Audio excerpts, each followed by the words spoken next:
নমস্কার বন্ধুরা, আন্দামান কিচেন এ টু জেডে সবাইকে জানাই স্বাগত। নতুন দিনে ফিরে আসলাম দুইটা রেসিপি নিয়ে। শুরু থেকে শেষ পর্যন্ত দেখার অনুরোধ রইল। প্রথমে রান্না করব কুমড়া শাক। রান্নার জন্য সব কিছু আমি রেডি করে নিয়েছি।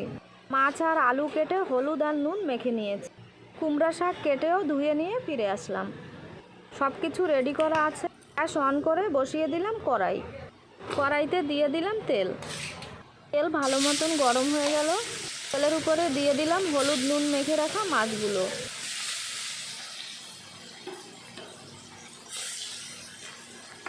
এই পাশ ওই পাশ করে মাছ ভালো করে ভেজে নেব। আমি শাক রান্না করার জন্য মাছের নিয়েছি পেটি। মাছের পেটি খেতে কার কার ভালো লাগে কমেন্ট করে জানাবেন কিন্তু। মাছের পিঠের পিছু এক পিস নিয়েছি। আমার বরাবর পেটের মাছ খায় না।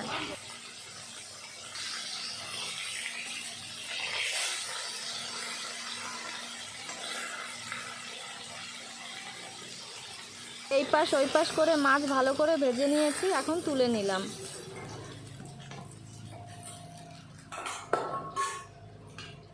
এই তেলের ভিতরে দিয়ে দেব মেখে রাখা আলুগুলো। তারপরে আলু ভালো মতন ভেজে নেব।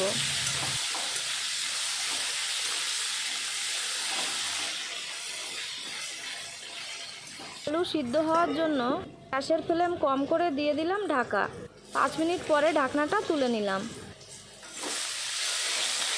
নতুন বন্ধুদের কাছে আমার অনুরোধ, আমার রান্নার ভিডিও যদি আপনাদের কাছে ভালো লাগে তাহলে সাবস্ক্রাইব করে আমার পাশে থাকবেন এবং সাপোর্ট করবেন। কিছু সময় আলু ভাজার পরে দিয়ে দিলাম চেরা কাঁচা লঙ্কা। তারপরে দিলাম স্বাদ মতন লবণ। এখন দিলাম হলুদের গুঁড়ো। তারপরে সব কিছু ভালো করে মিশিয়ে ভেজে নেব। কিছু ভালো মতন ভাজা হয়ে গেল। এখন দিয়ে দেব পরিমাণ মতন জল। শাকের ঝোলে জল বেশি লাগে না, শাক দিয়ে অনেকই জল বেরায়। গ্যাসের ফ্লেম বাড়িয়ে দিয়ে দিলাম ঢাকা। তরকারির ঝোল ভালো মতন ফুটে উঠেছে। তারপরে ঢাকনাটা তুলে নিলাম। এই ফুটান্ত ঝোলের ভিতরে দিয়ে দেব ধুয়ে রাখা কুমড়ো শাকগুলো। শাক তো দিতে দিতে এক কড়াই হয়ে গেল, আবারও একটু সময়ের ভিতরে সব কম হয়ে যাবে। ভালো করে নাড়িয়ে মিশিয়ে নিলে শাক একদমই কম হয়ে যাবে। শাক কমার জন্য দিয়ে দেব ঢাকা। কিছু সময় পর ঢাকনাটা আমি তুলে নিলাম। এখন ভালো করে নাড়িয়ে মিশিয়ে নেব।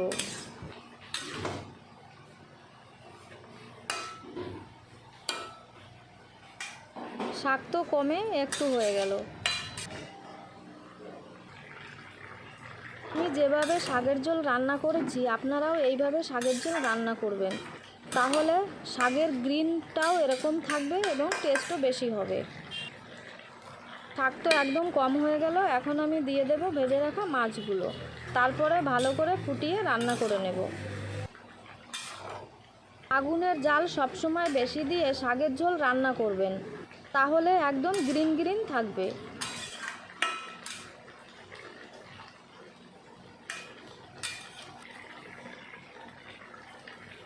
শাকের টেস্ট বাড়ানোর জন্য দিয়ে দিলাম চিনি।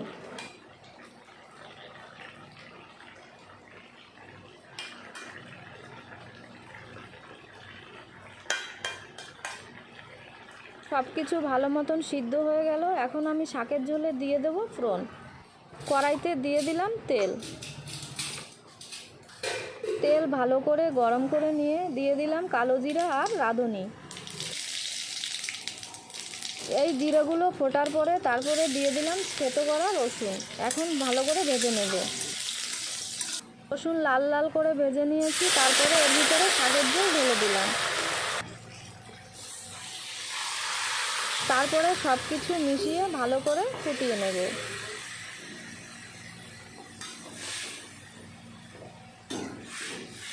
আপনারাও কি আমার মতো এইভাবে শাকের ঝোল রান্না করে খান? তাহলে আমাকে কমেন্ট করে জানাবেন কিন্তু।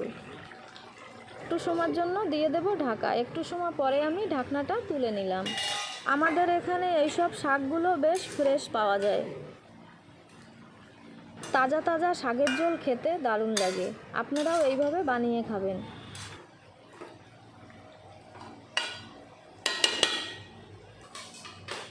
শাকের ঝোল আমার একদম রেডি হয়ে গেল। আমি এখন ঢেলে নেব।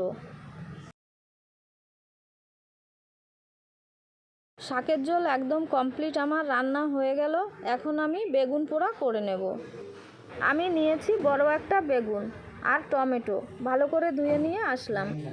তারপরে বেগুনে, টমেটোতে আর শুকনো লঙ্কায় আমি তেল মেখে নিলাম।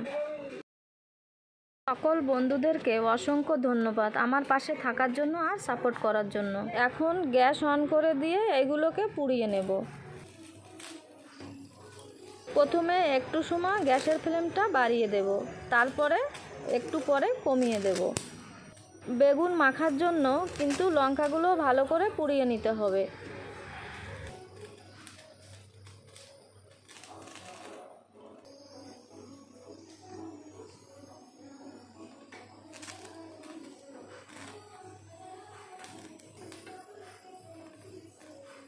আস্তে আস্তে ঘুরিয়ে ঘুরিয়ে বেগুনটাকেও পুড়িয়ে নিতে হবে।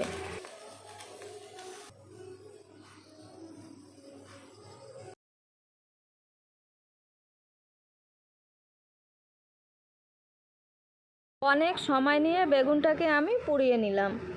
বেগুন পোড়ানো আমার হয়ে গেল। একটু বেগুনটাকে ঠান্ডা করে নিয়ে তারপরে বেগুনটা ছুলে নেব।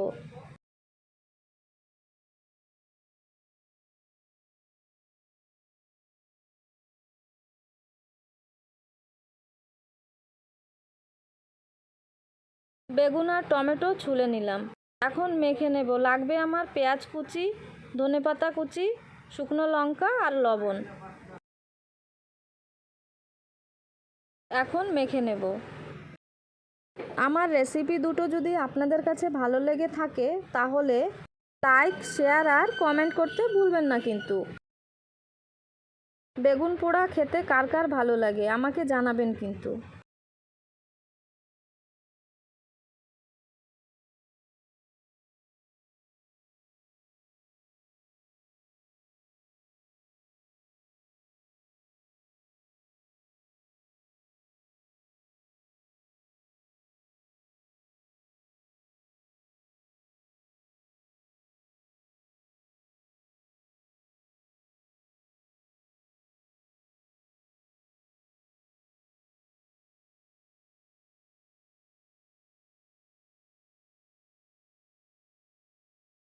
বেগুন ভর্তা মাখার শুরুতে তেল দেবেন না। সব কিছু মেশানোর পরে দিয়ে দিলাম সর্ষের তেল। আপনারাও এইভাবে সর্ষের তেলটা পরে দেবেন, তাহলে বেগুন ভর্তার টেস্টটা বেড়ে যাবে। বেগুন পোড়ার ভর্তা আমার একদম মাখা কমপ্লিট হয়ে গেল। গরম গরম ভাতের সাথে জমে যাবে। আপনারা ভালো থাকবেন আর সুস্থ থাকবেন। আমি ফিরে আসবো নতুন নতুন রান্নার ভিডিও নিয়ে।